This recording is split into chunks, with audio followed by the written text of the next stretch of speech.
한번 인사하십시다. 우리 말씀에 은혜 받읍시다. 이렇게 한번 인사하시겠습니까? 시작. 왜 이렇게 오늘 이렇게 노이즈가 심한지 모르겠네. 히브리서 절대 믿음. 히브리서가 쓰여지게 된 배경이 있어요. 이것은 유대인에 있던 사람들이 이제 예수님을 영접하게 되었습니다. 그래서 기독교를 전향하게 되었어요. 그런데 문제는 뭐냐면 이 유대 공동체에 있던 사람들이 기독교로 개종한 사람들을 그냥 두지 않고 이들에 대해서 공격하기 시작했다는 것입니다. 이들의 직업도 빼앗기고 이들의 어떠한 땀 흘리면서 일구어 놓았던 모든 것들을 빼앗아 가버리게 되었습니다. 그래서 이 기독교로 개종한 사람들의 신앙에 위기가 생겼고 위협적인 것들을 많이 받게 되었습니다. 또한 당대 로마 시대였는데 가장 악독했던 네로 왕이 집권하던 시기였습니다. 크리스찬들을 핍박했습니다. 죽였습니다. 살인했습니다. 이런 가운데 이 기독교 크리스찬들이 믿음이 흔들리기 시작했어요. 믿음에서 떠나기 시작합니다. 또 물러서기 시작합니다. 다시 돌아가기 시작합니다. 다시 유대교로 돌아가기 시작하고 다시 예수님을 떠나기 시작합니다. 그리고 아니면 이제 합리적인 제안들을 받아들이면서 유대교와 기독교를 동시에 섬기거나 이런 상태로 해서 믿음이 약화되고 있었습니다. 살다 보면 우리의 믿음이 흔들릴 때에, 우리의 믿음이 공격받을 때에, 우리의 믿음이 식어질 때가 있다는 것입니다. 이런 사람들을 위해서 히브리서가 기록되었어요. 하나님께서 히브리서 기자를 통해서 말씀하신 것, 그 영혼들이 물러서지 않게 하기 위해서 그들의 믿음을 격려하고 세우기 위하여 히브리서가 기록되었습니다. 호주에 가면 오페라 하우스가 있습니다. 가보신 분 한번 흔들어 보시겠어요? 오페라 하우스. 김원 형제가 딱 손 크게 드시네. 호주 7년. 제가 호주에 있었는데요. 1년 동안 있었는데 굉장히 많은 저는 주로 일을 했습니다. 공부는 안 하고 일했는데 돈 열심히 벌었습니다. 스시 레스토랑 가서 막 일하고 주방에서 설거지하고 호주 갈 때 70만 원 갖고 갔으니까 뭐 이게 홈스테이나 뭐 쉐어룸이나 이런 거 구하지 않고 그때 제가 방황할 때여서 그냥 떠나자 해서 딱 70만 원 갖고 갔어요. 그래서 하여간 짐을 또 뭐 센트럴 스테이션에 큰 사물함에다가 돈 얼마 넣으면 이렇게 짐 맡겨놓은 데가 있는데 거기에다가 짐 딱 넣어놓고 공원에서 자고 막 이렇게 한 3일 동안 하기도 했고 이런 시간이 있었습니다. 다들 뭐 그런 경험도 다 한 번씩 있지 않습니까? 이상하게 보지 마시고 다 그래요 인생이. 그런데 열심히 일하고 하다 보니까 이제 한국에 올 시간이 되었어요. 제 친구가 그러는 거예요. 너 오페라 하우스 가봤냐고. 저 가봤다고. 아니 네가 그냥 거기서 본 거 말고 그냥 오페라 하우스와 하버 브릿지라는 큰 다리가 있는데 그 다리를 육지에서 보는 것과 바닷가에서 배를 타고 밥을 먹으면서 보는 것과 천지 차이라는 거예요. 그래서 하도 그러길래 저도 열심히 또 살았기 때문에 저를 이제 격려하고 저를 축복하기 위해서 한번 갔어요. 돈을 지불하고 갔는데 배를 타고 밥을 먹으면서 딱 보니까 제가 육지에서 보던 오페라 하우스와 하버 브릿지랑은 전혀 다른 세계가 열리는 거예요. 진짜 오페라 하우스가 이런 곳이구나. 하버 브릿지가 이런 곳이구나. 깨닫게 되었어요. 여러분, 제가 이 오페라 하우스를 볼 때에도요, 그냥 막연하게 육지에서 이렇게 보는 거하고 바닷가에서 배에서 야경과 이 오페라 하우스 하버 브릿지를 보는 것과는 큰 차이가 있더라고요. 예수님 믿는 것도 마찬가지예요. 예수님 믿는 것도 일주일에 한 번 교회 나오셔서 그냥 막연하게 보고, 제가 목사 아들이잖아요. 목사 아들로서 그냥 보는 거, 그냥 뭐 설교 한번 듣고 가는 거, 요게 있고, 아니면 더 깊숙이 믿음의 여정을 걸어가는 사람도 있어요. 비용을 지불하고 시간을 지불하고 더 깊이 있게 예수님을 만나러 가는 여정을 하는 사람도 있습니다. 사랑하는 여러분, 오페라 하우스 하버 브릿지 굳이 배 안 타도 돼요. 그러나 예수님 믿는 거는요, 여러분이 시간을 들이고 비용을 지불할 만한 충분한 가치가 있는 것입니다. 조금만 더 시간 내시고 조금만 더 대가 지불하면 예수님이 어떤 분인지, 예수님을 소개하고 있는 교회가 어떤 곳인지, 예수를 믿는다는 것이 어떤 것인지 알 수 있게 된다는 것입니다. 여러분 그거 아세요? 예수님을 알면 길이 보이게 됩니다. 이 히브리서는 예수님에 대해서 가장 조직적으로 기록되어 있는 책이에요. 왜냐하면 유대인에서 기독교로 개종되는 사람들, 이 사람들이 믿음에 식어지기 시작하고 다시 유대교로 돌이키려고 했던 상황이고, 또 로마군으로부터 생명의 위협을 받고 핍박을 받고 있었기 때문에 많은 사람들이 배도하고 있는 그런 시점이었어요. 그렇기 때문에 히브리 기자는 유대교와 기독교를 끊임없이 비교해요. 네가 믿고 있는 선지자들, 그 선지자 말을 통해서 하나님 말씀하셨는데 사실은 하나님의 아들이 예수님이고 예수님이 상속자인데, 이제는 옛날에는 선지자를 통해 말씀하셨는데 지금은 예수님 통해 말씀하실 거야. 니네가 믿고 있는 천사들, 영적인 존재들 알겠는데 천사들보다 예수님이 더 위대하신 분이죠. 하나님께서 천사를 향해서 예수님 하나님의 아들이라고 말한 적이 한 번도 없거든. 근데 예수님은 너는 내 아들이라고 말씀하셨어. 그럴 정도로 천사보다 위대하신 분이 예수님이셔. 유대교에서 말하고 있는 모세가 율법을 다 기록했지 않습니까? 모세가 가장 위대한 선지자인데 모세보다 예수님이 위대하신 분이셔 라고 하면서 유대교와 기독교, 유대교도 중요시 여기는 존재들과 예수님을 끊임없이 비교합니다. 그러면서 예수님의 탁월성을 얘기하고 있고요, 4장부터 그 뒤에는요 예수님의 탁월하신 그 사역에 대해서 말씀하고 있고, 히브리서 마지막 부분에는 예수님을 따르는 사람들이 어떻게 살아가야 되며 그리스도 안에 있는 성도들이 어떤 능력이 있는지에 대해서 말씀을 하고 있는 책이 바로 히브리서입니다. 그렇기 때문에 히브리서는 신약의 레위기라고 얘기를 해요. 레위기, 유대 제사나 이런 것들이 많이 언급되어 있습니다. 누가 기록되었는가? 누가 저자인가? 저자는 미상입니다. 아무도 몰라요. 오리겐이 이렇게 말했어요. 히브리 기자가 누구인지는 오직 주님만 아신다. 아무도 모른다는 거예요. 수신자, 유대인 그리스도인 공동체, 유대인이었다가 예수님 믿는 사람들을 향해서 쓰여진 책이 바로 히브리서라는 것입니다. 주제는 흔들리고 있는 크리스찬들에게 흔들리지 않도록 유대교보다 더 중요한 것이 예수 그리스도시고, 모세보다 예수님, 천사보다 예수님, 모든 선지자보다 예수님이 중요하다. 네가 믿고 있는 예수님이 너무 소중한 분이야. 흔들리지 마 라고 하는 것이 히브리서의 주제입니다. 그럼 우리가 왜 이 시대에 왜 우리가 히브리서에 집중해야 되는가? 왜냐하면 오늘날 보니까 믿다가 낙심한 사람들이 너무나 많아요. 예수님 잘 믿고, 제가 어떤 분의 간증을 들었는데 이름은 얘기하지 않겠습니다. 간증을 들었어요. 방황하다가 어디 수련회 가서 예수님 딱 만났다는 거예요. 그날 눈물 흘리고 회개하고 막 했다는 거예요. 그동안 방황하다가, 고등학교 때 방황 막 하다가 수련회 가기 싫었는데 끌려갔는데 네 번째 날 마지막 밤에 예수님 만났다는 거예요. 그 다음 날부터 모든 거 다 끊고 새벽 예배에 나갔고 울면서 기도했다는 거예요.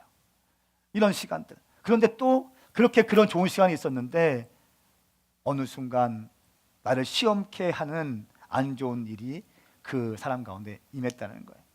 그렇기 때문에 그 좋았던 그 예수님, 새벽마다 가서 기도했던 그 예수님과의 교제가 식어지고 교회를 떠나게 되었다라는 걸 제가 들은 적이 있어요.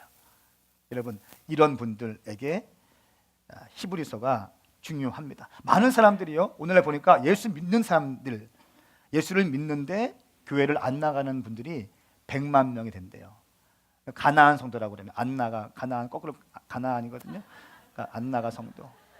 예수 믿는데 나 안 나가, 교회 안 나가. 예수는 좋은데 교회 안 좋아. 예수는 좋은데 목사들 안 좋아. 그래서 나 안 나가. 가나안 성도들 100만 명이라는 거예요. 이 100만 시대에 우리가 히브리서 말씀이 너무 중요하다고 믿습니다. 또 한 가지는 혼돈과 절망의 시대에 살고 있습니다. 정치, 경제, 사회, 문화 모든 것이 이제 꽁꽁 얼어붙게 되었고, 대통령의 자리가 지금 위기 가운데 있고, 모든 사람들이 너무 힘든 시간들을 보내고 있습니다.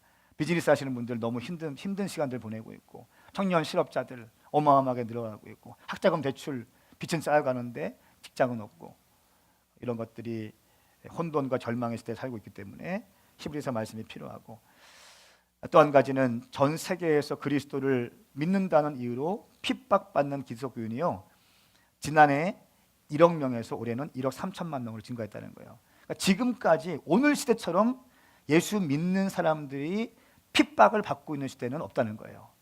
그러니까 로마 시대도 마찬가지, 다 마찬가지인데 오늘날과 같이 핍박이 큰 시대는 없다는 거예요. 가장 큰 그 피해 국가 북한, 이라크, 또 아프가니스탄, 시리아, 파키스탄, 소말리아, 수단, 이란, 리비아, 이런 2016년 통계입니다.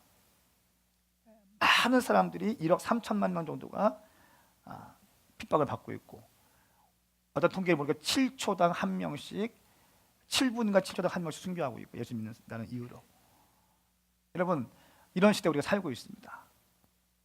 우리가 페이스북이나 영상을 볼 때 어떤 거 처음에 참수당하는 영상 볼 때는 막 놀랐습니다. 그러나 이제 우리가 조금만 클릭해서 보면요, 유튜브 뒤져보면 참수당하는 영상이 너무나 많이 올라와 있습니다. 이제 그런 거 볼 때에도 우리 마음 가운데 식어진 것들을 보게 돼요.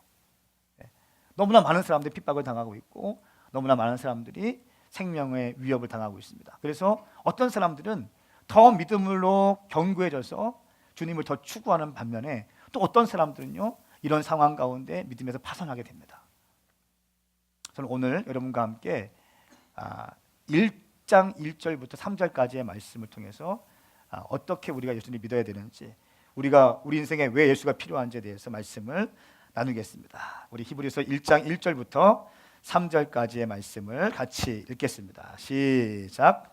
옛날에 여러 차례 여러 모양으로 예언자들을 통해 조상들에게 말씀하신 하나님께서 이 마지막 날에 아들을 통해 우리에게 말씀하셨습니다. 하나님께서는 그 아들을 만물의 상속자로 세우시고 또한 그를 통해 모든 세상을 지으셨습니다. 그 아들은 하나님의 영광의 광채이시며 하나님의 본체의 형상이십니다. 또한 그분은 그분의 능력 있는 말씀으로 만물을 붙드시며 그 자신을 통해 죄를 깨끗게 하는 일을 하시고 높은 곳에 계시는 존귀한 분의 오른편에 앉으셨습니다. 아멘. 아멘. 1절 말씀 보니까 옛날에 여러 차례 여러 모양으로 예언자들을 통해서 조상들에게 말씀하신 하나님, 이렇게 나와 있습니다. 옛날에 구약 시대에 예언자들을 통해서 말씀하셨다는 겁니다. 그 당시에 예언자들이, 선지자들이 여호와께서 이르시되 하면은 끝나는 거였어요. 거기에 토로다니면 안 돼요. 왜? 여호와가 말씀하신 거였으니까. 이때 예언자들은 하나님의 입이었습니다. 하나님께서 말씀하실 때 예언자들 통해서 말씀하시고, 또한 예언적 행동을 통해서 말씀하시고, 사건을 통해서 말씀하시는데, 예언자들을 통해서 하나님께서 조상에게 말씀하셨다는 것입니다. 그런데 2절 말씀에 가니까 이 마지막 날에는, 예수님이 이 땅 가운데 오신 다음부터 이 마지막 날에는 아들을 통해서 우리에게 말씀하셨습니다 라고 말씀하고 있습니다. 그러니까 너희들이 믿고 있는 유대교회에서 말하고 있는 선지자들 너무 중요한 거 알겠는데, 이제는 그런 시대가 아니라 예수님이 이 땅에 오셨으므로 선지자가 아니라 아들을 통해서 말씀하신다는 것입니다. 여러분 기억하세요. 하나님은 당신에게 말씀하고 싶어 하십니다. 여러분 이해가 있길 바랍니다. 하나님은 당신에게 말씀하고 싶어 하시는 거예요. 그러니까 예수 믿는다는 건 뭐냐면요, 주님과 교제한다는 거예요.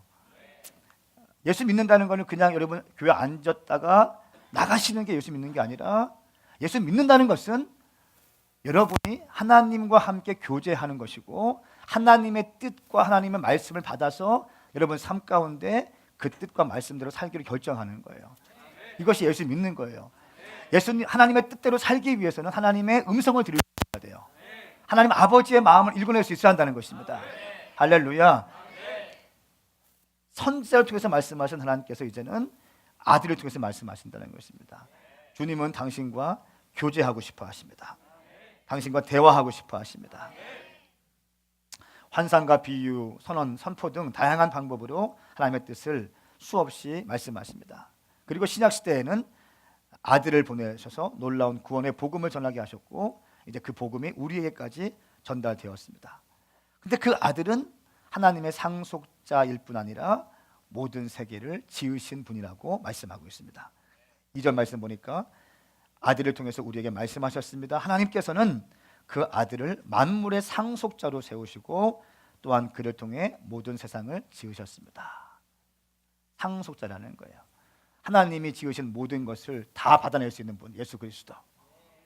그리고 뿐만 아니라 성부 하나님과 함께 성령 하나님과 함께 성자 예수님이 이 땅을 같이 창조하셨다는 것이에요.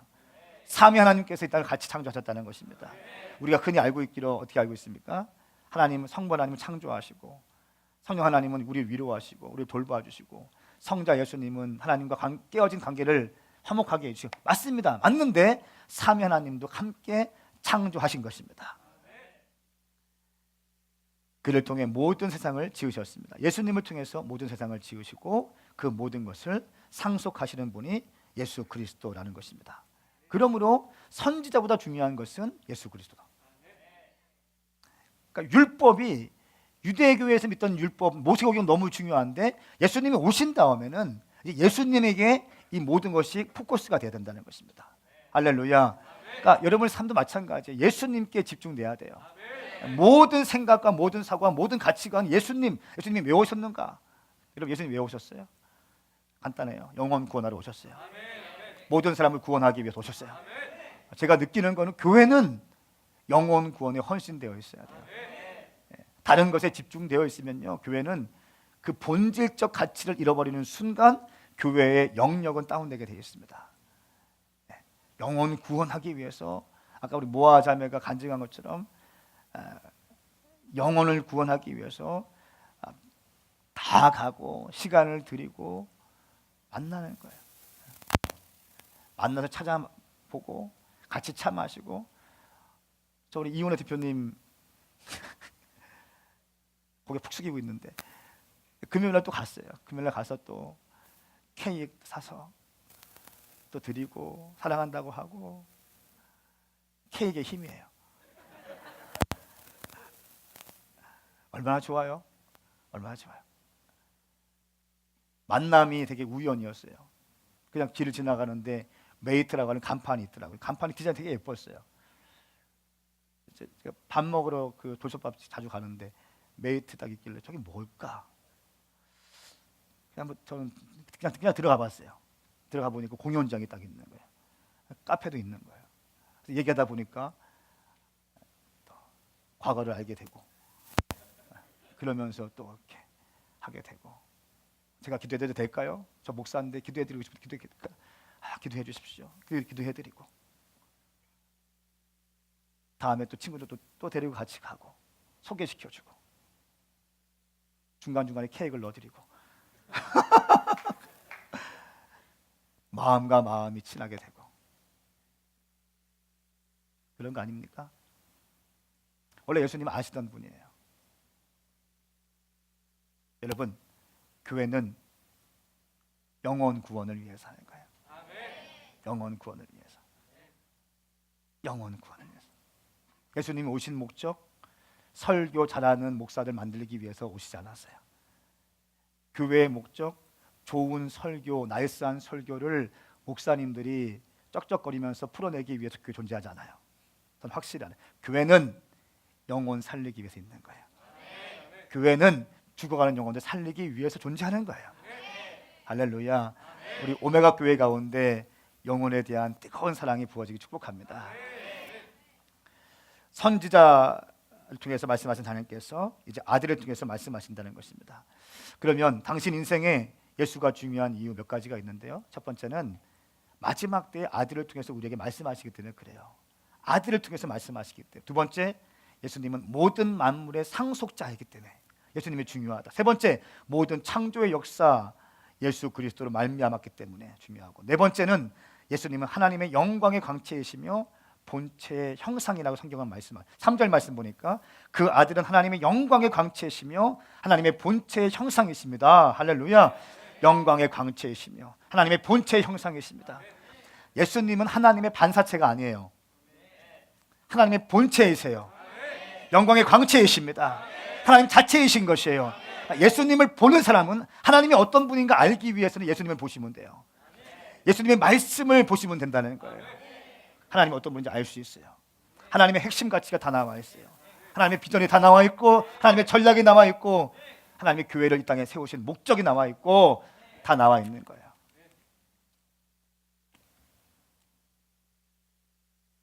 그리고 능력 있는 말씀으로 만물을 붙드시는 분이라고 했어요.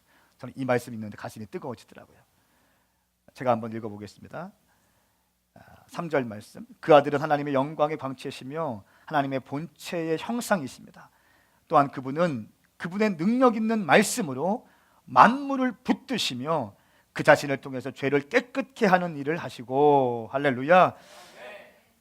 그분의 능력 있는 말씀으로 만물을 붙드셨다. 여러분 그거 아세요? 말씀이 당신을 붙잡습니다. 하나님의 말씀은 당신을 붙잡을 수 있어요. 당신이 넘어지려고 할 때 말씀 가운데 붙어 있으면 당신을 세워줄 거예요. 이럴 때 있지 않나요? 힘들고 어려운데 낙심되는데 갑자기 말씀 한 구절이 툭 튀어나오는데 그 말씀 붙잡으니까 힘이 생기고 그런 거 있지 않습니까? 전 그런 거 많이 느껴요. 목회하다 보면 힘들 때가 있는데 힘들 때 말씀 한 구절 딱 잡으면 언제 그러냐는 듯이 다시 용기가 생기더라고요. 이게 무슨 말입니까? 하나님의 말씀이 당신을 붙잡고 있는 거예요. 이 말씀이 당신 가운데 부어지기 축복합니다. 그러니까 당신에게 이 생명력 있는 말씀, 당신을 보호하고 있는 말씀이 몇 구절이 있어야 된다는 거예요. 저는 할 수 있거든요. 무슨 말이냐? 믿는 자에게는 능치 못한 일이 없느니라. 이 말씀이 저를 붙들고 있음을 느껴요. 내게 능력 주신 자는 내가 모든 걸 할 수 있다. 이 말씀이 저를 붙들고 있음을 느껴요. 저는 축복하고 선포합니다. 당신 가운데 당신의 인생을 붙들고 있는 말씀이 당신과 함께 역사하기를 축복합니다. 예. 이런 게 있어야지 신앙생활을 할 수 있는 거예요.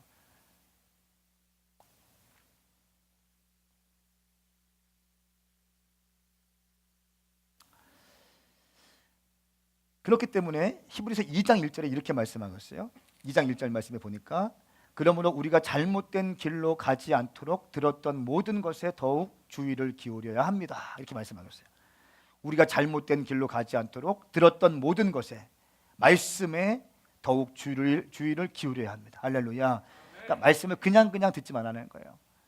주의를 더욱 기울여서 말씀을 사모하시는 거예요. 그럴 때만이 말씀이 당신을 붙잡아 줄 수 있습니다. 또한 예수님이 왜 중요한가? 당신 가운데 왜 중요한가? 자신을 통해서 죄를 깨끗게 하시기 때문에 그렇습니다. 예수님을 통해서 당신의 죄를 깨끗게 하실 수 있습니다. 그럼 예수님의 보혈의 피가 왜 능력이 있는가? 피가 도대체 어떤 능력이 있길래 우리의 죄까지 깨끗하게 할 수 있는가? 황성원 목사의 피가 당신을 깨끗하게 할 수 있을까요? 그래서 목사님인데, 신학교 나왔는데 아니에요. 저는 죄인이기 때문에 제 피는 아무런 능력이 없어요. 누군가의 죄를 사하기 위해서는 흠없는 거룩한 피가 필요한 거예요. 이 땅에 죄 없는 사람은 아무도 없어요. 다 죄인이에요. 오직 예수 그리스도만 의인이십니다. 오직 예수님의 보혈의 피로만 우리가 정결케 될 수 있는 것입니다. 그렇기 때문에 예수님이 당신에게 중요한 거예요. 당신의 죄를 사함받기 위해서는 주의 보혈의 피가 필요하다는 것입니다. 십자가의 공로가 필요하다는 것입니다. 십자가를 받아들이지 않고는 그 누구도 구원받을 수 없는 것이에요. 예수님의 보혈의 피를 통과한 사람만이 구원의 기쁨을 맛볼 수 있는 것입니다. 또 한 가지, 주의 보혈의 피를 통과할 수 있는 어둠의 공격은 아무것도 없어요. 다시 말할게요.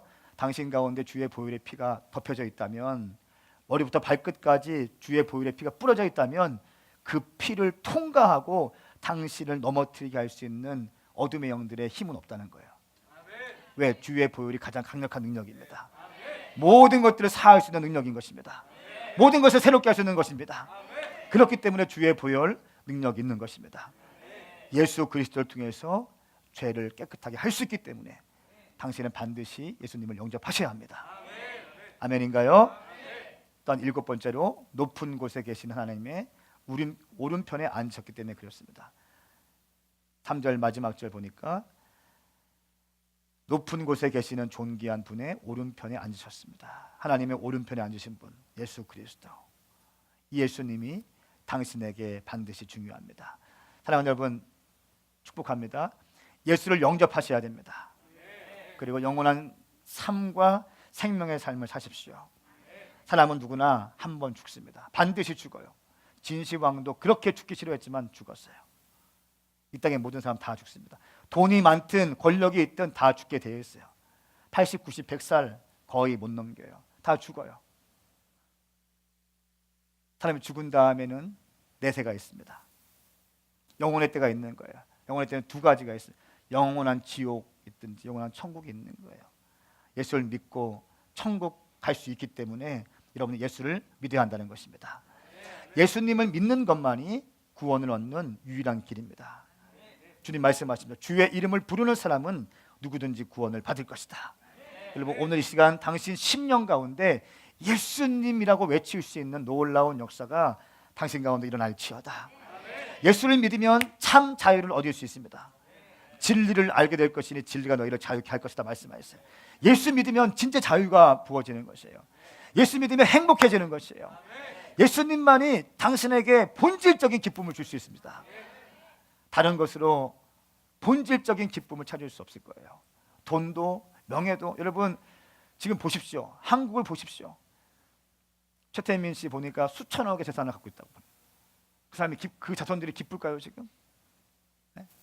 그 권력자들 기쁠까요? 줄줄이 문고리 3인방 다 감옥에 들어가 있고 그렇게 가신 그 간시처럼 있던 사람들이 다 배신하고 다 등을 돌리고 철저하게 혼자 돼가지고 끝까지 이 권력 가운데 그냥 붙어있기 위해서 애쓰고 있는 그런 모습들. 여러분 행복해요?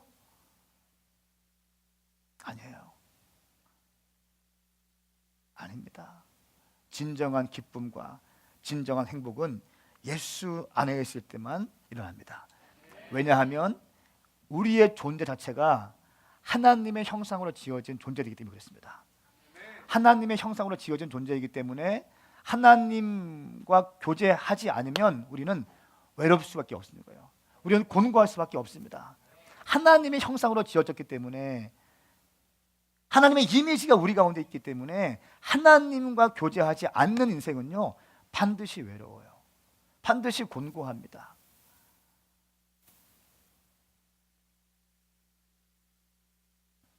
그러나 예수 믿으면 참 자유를 얻을 수 있습니다.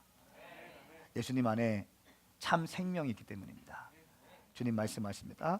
나는 선한 목자다. 선한 목자는 양들을 위해 자기의 생명을 내어놓는다라고 말씀합니다. 자기의 생명을 내어놓는 자 오직 이 땅에 예수 그리스도밖에 없습니다. 여러분 예수를 믿으십시오. 받아들이셔야 합니다. 예수님만이 당신의 문제를 해결할 수 있고 당신 내면의 본질적인 외로움과 본질적인 아픔들을 끄집어내서 치유할 수 있는 분이십니다. 여러분 그거 아세요? 더 나은 삶이 있습니다. 지금으로 절대 만족하지 마십시오. 더 나은 삶이 있습니다. 더 나은 삶이 있습니다. 당신 인생 그렇게 살다가 그렇게 죽으면 너무 아까워요. 너무 안타까워요. 더 나은 삶, 예수님을 만난 삶을 통해서 당신 인생 가운데 아름다운 삶이 시작되길 축복합니다. 네, 말씀을 좀 마치겠습니다. 제가 지난주 수요일인가요? 화요일인가 우리 사역자들과 오랜만에 영화를 한 편 봤습니다. 금식 끝나고 보호식하면서 영화를 한 편 봤는데 극장에 가보니까 관객이 한 명 앉아 있는 거예요. 우리 5명이 딱 갔는데 한 명이 딱 앉아 있는 거예요. 그 한 명마저도 중간에 나가더라고. 그 큰 비디오 방에서 200석 되는 그 극장에서 제 사역자들만 제일 뒤에서, 전 제일 뒤에서 영화 보는 거 되게 좋아하는데 제일 뒤에서 제일 뒷자리에서 영화를 봐요. 저희 사역자들이 봤는데 영화 본 게 제목이 순종이라는 다큐멘터리 영화였습니다. 거기 영화 보니까 선교사님들의 선교 열정, 자기의 삶을 대가지불하고 또 레바논에서 또 우간다에서 선교하시는 선교사님들의 모습이 나오더라고요. 잠깐 영상이 좀 있는데 잠깐 보십시다. Eu quero lá estar fazendo bicho fone, a ver se dá-se a vir de tudo. Ba cái này đi xeo quay sao ba cái đồng đã trăm này nào đồng đi nào.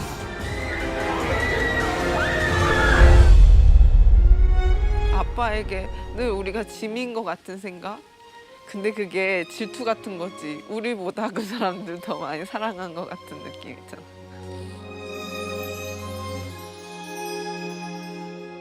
ناس بيقولوني انت مجنون امك مريضة خيك مريض انت ما تشتغل تروح سوريا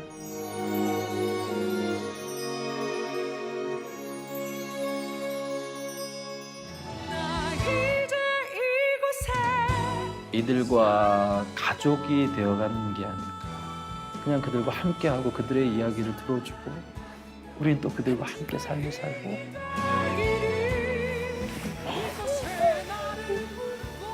아, 이거구나. 하나님이 정말 이분들을 사랑하신다는 것을 아버지는 보여주셨구나.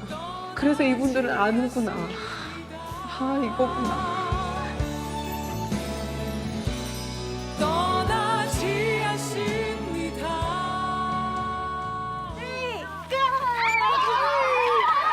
말래?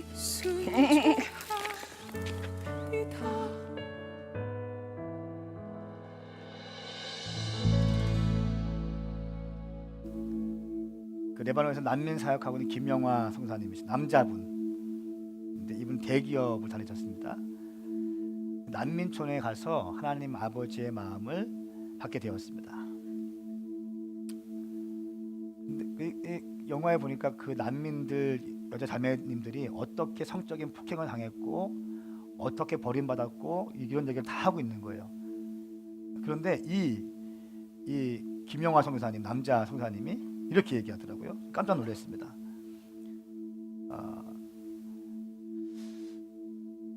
나도 난민입니다. 이렇게 얘기해요. 나도 한국에서 온 난민입니다. 나도 부모 형제랑 떨어져서 이곳에 왔습니다. 그러면서 더 놀라운 말은 나의 동생은 내성마비자이고 나의 어머니도 아프시고 아버지가 은퇴하시고 폐유지를 주시면서 지내십니다. 근데 저는 지금 여기에 와 있습니다. 내 동생은 내성마비이고 우리 부모님은 폐유지를 이제 은퇴하시고 폐유지를 죽고 있는데 나는 여기에서 여러분과 함께 있습니다. 사람들은 저에게 얘기합니다. 너네 가정을 돌보지 않고 동생을 돌보지 않고 그 노부모를 돌보지 않고 시리아에서 있는 네가 도대체 정신이 있냐고 얘기합니다. 나도 난민입니다. 그러면서 하는 말이 지혜자의 마음은 토상집에 있다라고 하는 전도서 7장 말씀을 언급하더라고요. 나도 힘들고 나도 할 게 많지만 이곳에 와서 보니까 난민들이 너무 힘들게 살고 있고 하니까 하나님 아버지의 마음이 이곳에 있음을 보고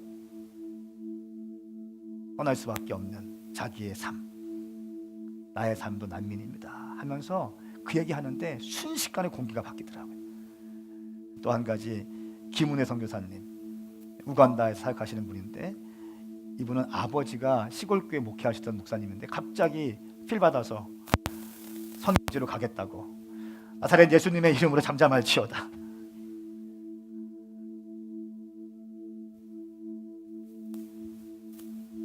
우간다에 가서 복음을 증거하겠다고 시골교회 목회하시던 목사님께서 갑자기 다 짐을 싸들고 우간다로 오셨다는 거야.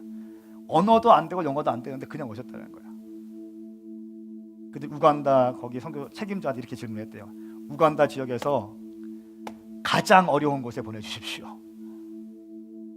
가장 힘든 곳에 보내주십시오. 그래서 우간다 굴루라는 지역에서 사역했습니다. 그리고 8년째 사역했습니다. 아버지가 열심히 해서 일고 나왔어요. 그리고 아버지가 돌아가셨다는 말을 듣고 이 김은혜 선교사는 학교 교사였어요. 안정된 직장이었어요. 아까 김영하 선교사도 대기업 출신입니다. 안정된 직장 다 내려놓고 함께 가족과 함께 가서 아이들과 함께 가서 8년째 지금 사역하고 있습니다. 돈이 없어서 아버지가 사역에 미쳤기 때문에 점심감이 없어서 밥도 못 사고 초코파이나 삶은 계란으로 끼니를 때웠다고 합니다. 그렇게 가난한 시간을 보냈다고 합니다. 그러면서 아버지가 돌아가셨다는 소식 듣고 잠깐 아버지가 하시던 사역만 마무리하고 돌아와야지 했는데 거기 가서 보니 하나님 아버지의 마음이 있어서 거기에서 뼈를 묻기로 작정하고 삶을 살아가고 있는 모습을 우리는 보았습니다. 여러분, 이들이 이렇게 하는 이유가 뭘까요? 대기업이라고요. 대기업. 그리고 안정된 직장이라고요. 갈 것 없는 사람이 간 게 아니라 어쨌든 직장이 있는 사람이, 돈 많이 버는 사람이 간 거예요. 왜 그랬을까요? 한 가지예요. 그들에게도 예수님이 필요하기 때문에, 그들에게도 마르지 않는 생명수가 필요하기 때문에, 생명의 떡이 필요하기 때문에, 예수님이 필요하기 때문에 그런 것입니다. 사랑하는 여러분, 이 땅에는요 수없이 많은 사람들이 예수님을 위해 헌신하고 있습니다. 왜 그럴까요? 예수님을 알면 그 영혼의 본질적인 구원의 문제가 해결되는 거예요. 예수님을 알고 믿게 되면 그 영혼의 구원이 생기기 때문에, 구원이 일어나기 때문에, 지옥 갈 영혼들이 주님께 하나님 백성이 되기 때문에, 할렐루야, 그곳에도 복음의 증거가 되어야 되기 때문에 이들이 가는 것입니다. 사랑하는 여러분, 우리 인생 가운데 다 놓쳐도 반드시 잡아야 될 분, 예수 그리스도십니다. 그분을 잡으셔야 합니다. 오페라 하우스 그냥 볼 수 있어요. 그러나 예수 그리스도는 그냥 보시면 안 돼요. 그분은 진리이기 때문에 더 깊이 있게 주님 알기 위해서 여러분 대가집을 하셔야 된다는 것입니다. 또 복음을 증거하기 위해서, 예수님을 증거하기 위해서 복음을 증거하시고 시간을 투자하시고, 이미 예수 믿는 분이라고 한다면 더 예수님을 알기 위해서 여러분의 시간을, 여러분의 마음을 더 들이셔야 합니다. 그럴 때만이 진정한 기쁨이 당신 가운데 부어질 줄 믿습니다. 이것이 당신에게 예수님이 필요한 이유예요. 결코 물러서지 마십시오. 결코 흔들리지 마십시오. 결코 타협하지 마십시오. 어차피 예수 믿을 바에야 확실하게 예수 믿으십시오. 어차피 교회 섬기기로 할 바에 확실하게 섬기십시오. 이것이 예수 믿는 거예요.